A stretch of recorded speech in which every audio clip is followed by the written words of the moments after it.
Bonjour à tous, aujourd'hui on se retrouve pour une nouvelle vidéo. Dans cette vidéo, je vais vous comparer l'Audi RS3 2021 avec l'Audi RS3 la génération précédente.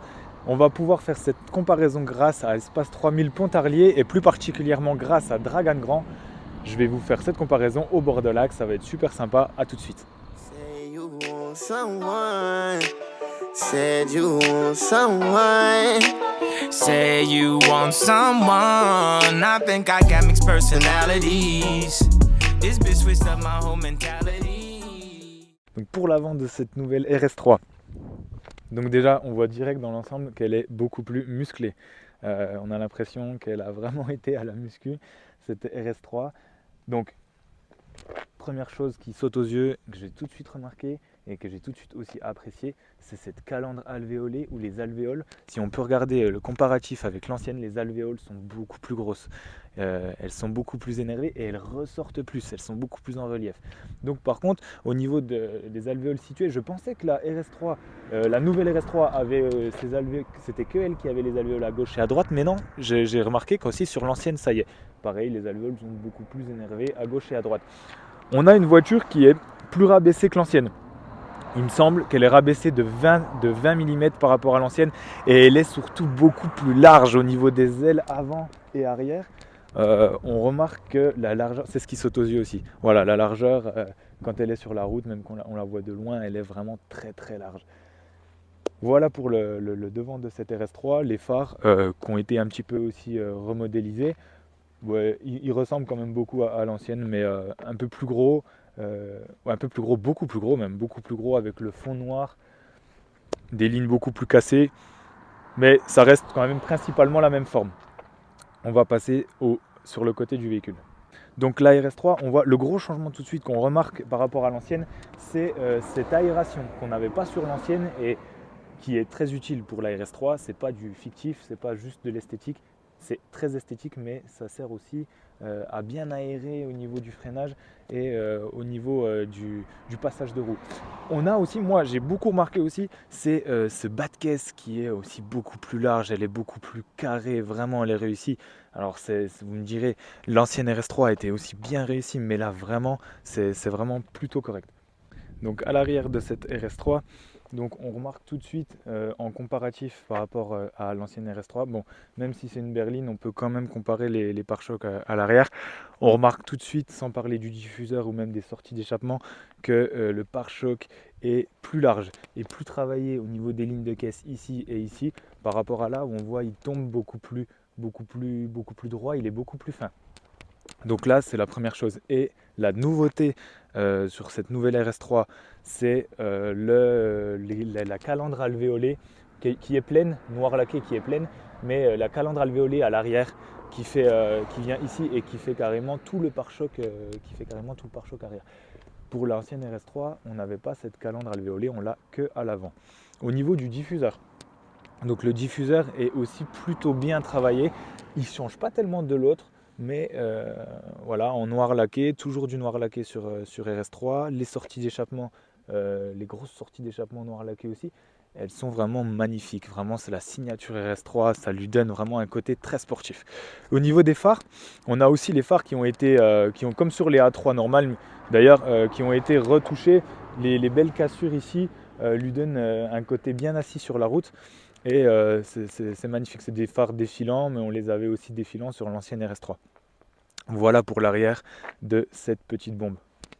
Donc on se retrouve à l'intérieur de cette RS3.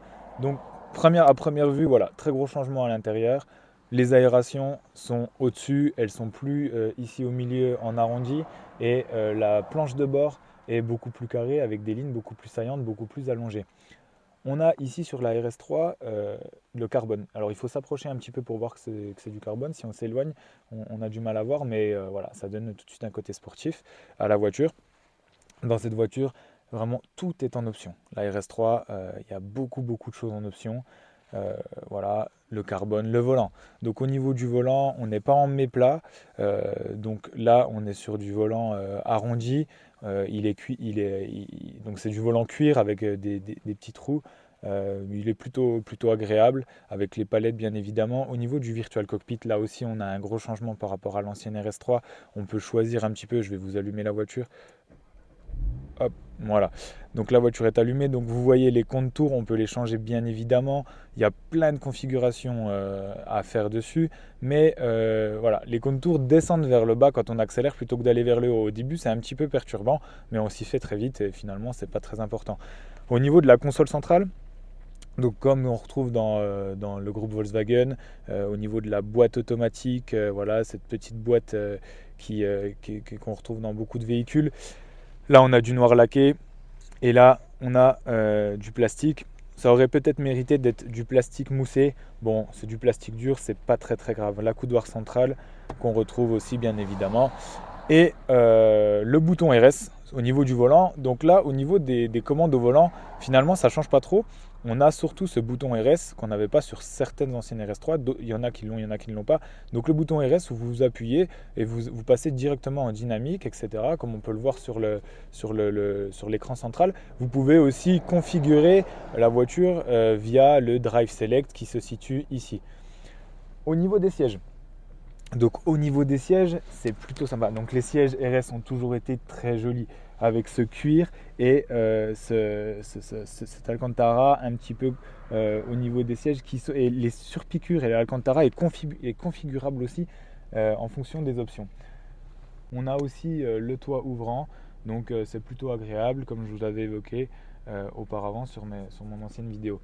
Ce qu'il faut évoquer aussi sur cette voiture, sur cette RS3, c'est le torque splitter.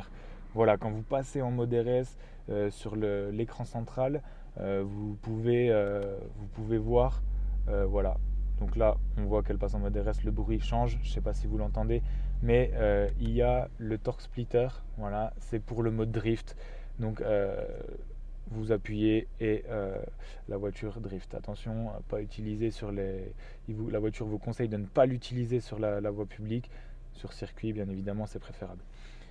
Voilà pour l'intérieur de cette voiture. Petite chose que j'allais oublier, bien évidemment, c'est toujours un 5 cylindres. Le 5 cylindres, ça fait 7 ans que c'est le meilleur moteur du monde, toutes marques confondues. Voilà, le 5 cylindres, il est encore là cette année, il fait encore des siennes. Rien à dire. Je ne peux pas en dire plus, à part que c'est un moteur exceptionnel. Donc un petit bonus pour la fin de cette vidéo, je vais vous faire écouter le bruit au démarrage de la RS3. Je vais la laisser en mode confort et puis je vais la passer en mode RS. Comme ça, vous allez voir le petit changement.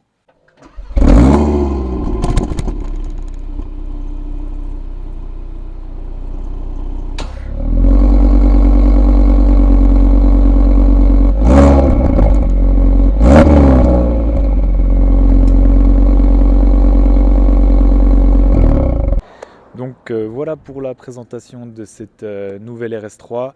J'en ai terminé, j'espère que j'ai rien oublié. Comme d'habitude dans les commentaires, n'hésitez pas si vous avez des choses à rajouter. En tout cas, moi je vous souhaite une bonne journée et je vous dis à bientôt.